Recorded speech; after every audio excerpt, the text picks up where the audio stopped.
Selama ini ada sebuah mitos di kalangan di dunia penulisan, yaitu bahwa banyak orang yang bukan tidak mau ya, belum menulis dengan alasan saya tidak punya ide gitu.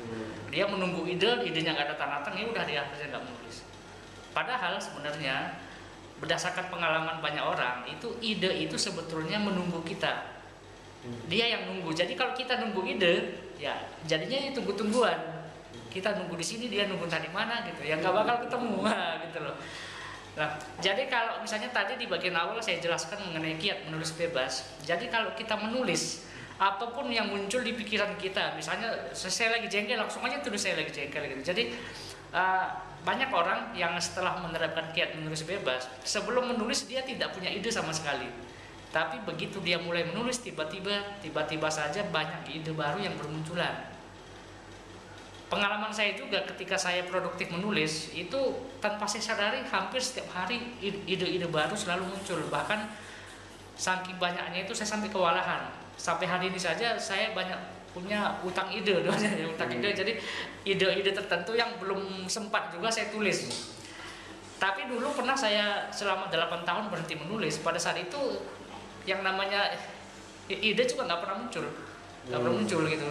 Jadi tapi begitu saya mulai menulis lagi, maka yang namanya ide demi ide itu bisa muncul tanpa kita cari. Jadi intinya adalah supaya kita banyak ide adalah dengan produktif menulis.